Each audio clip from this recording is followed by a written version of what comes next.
Hey everyone, welcome to another 3 Reasons Buy Not Buy. This time we are looking at Tainted Grail. I am your host, Petter.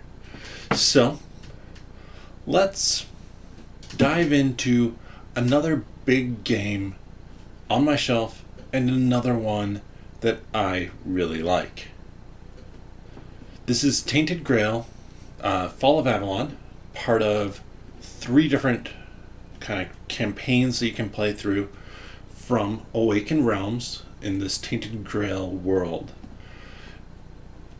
It takes you on an adventure, about 50-hour campaign, through the world of Avalon in this magical, twisted, deadly world that is Tainted Grail, as you are trying to save the island of Avalon, and you're not the A-team. You're not heroes who are sent out. You are from a small village of Kuanak, and you're not even the best people from the village there. You're the people who are sent out after the best people to see what happened to them. Will you be able to survive the lands of Avalon, or will the weirdness overtake you? So,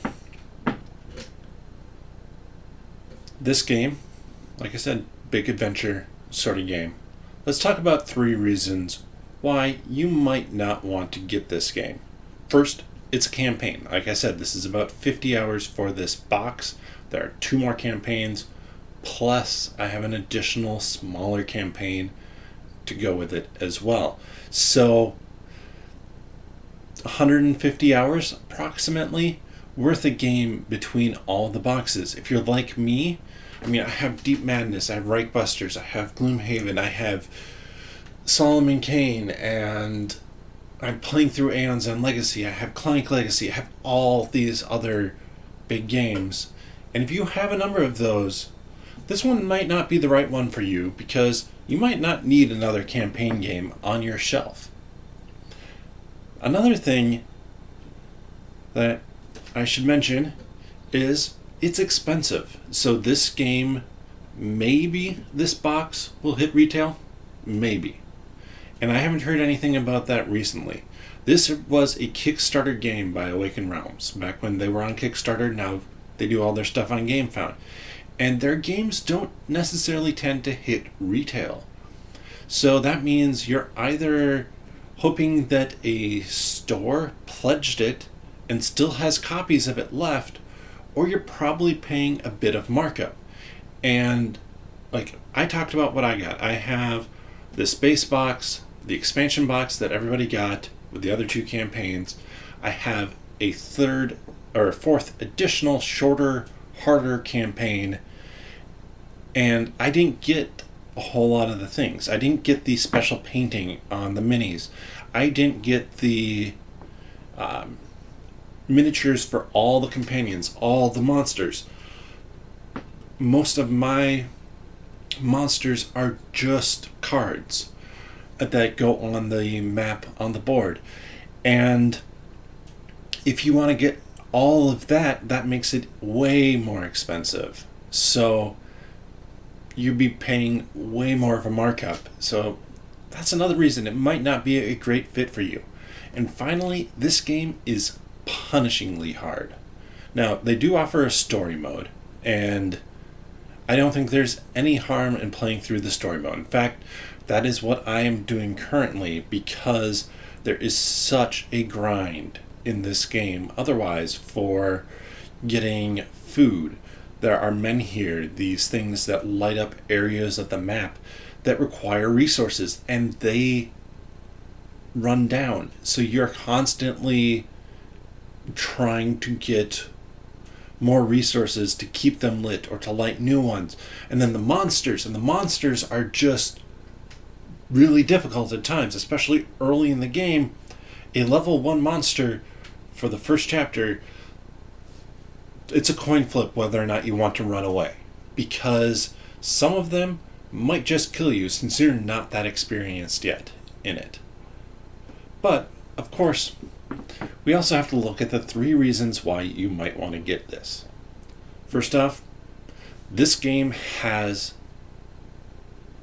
interesting combat. So I talked about how it could be really difficult, and it can be really difficult, but the card play of the combat just is really interesting for me. So each character has 6 different stats, 3 that are kind of diplomatic, 3 that are for combat.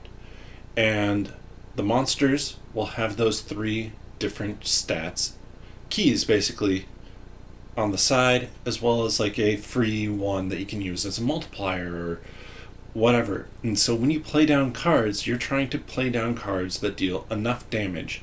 And you're doing that by connecting keys. So like the first one connects up to the monster, and then you're connecting off of the cards that you've played previously. So you're building out this chain, and you can get some really epic chains that go on.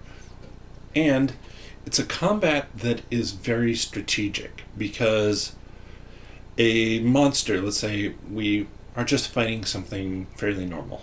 It's a glade hare. So really easy to kill. Something you can kill at level 1 or in the first chapter. But if you get it all the way up to all but 1 of its damage, it's just going to run away.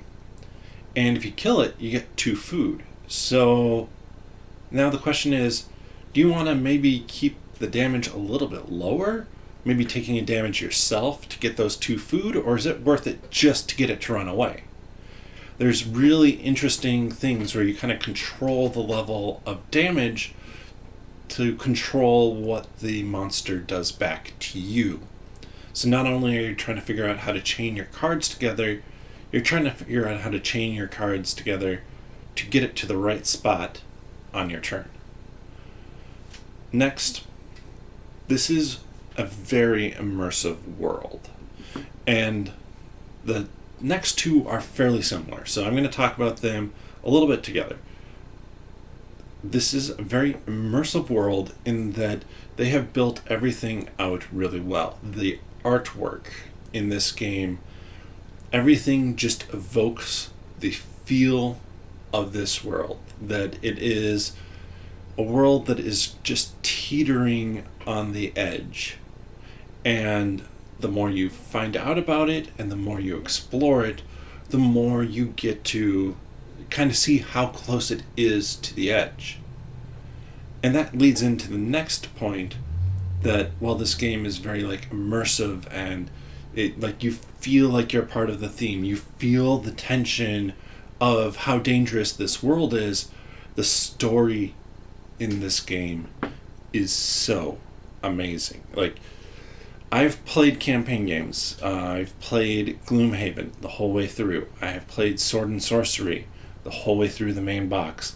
I have played other games with campaign elements in them. I have played legacy games like Charterstone, Pandemic Legacy, Seafall, Pandemic Legacy Season 2. I feel like I'm missing some games, and nothing. Well, okay, I will say one other game comes close to the immersion level, and that's Detective for me. And I don't think anything else comes close to as well written an overall story. And this story, as you explore the different locations you go, as you interact with different people and everything you can do, is massive. I wouldn't know how to start creating a story this big, and I write like 8 articles on nerdologist.com a week. So this game has story like you will probably not see in most any other game. So those are my reasons why you shouldn't buy this game and why you should. But the decision's going to be yours. For me, like I said, this is a game that I like a lot. And you can obviously tell that what really keeps me here is that story. Let me know if you think this game, Tainted Grail, is going to be one that you would want to track down and pick up. Or maybe it's a game that you've heard the reasons why not to buy it, so it's going to be a pass for you. But let me know that down in the comments below. Subscribe, give the video a thumbs up, and there are links for other things in the description below. And I'll see you next week for another 3 Reasons Buy, Not Buy.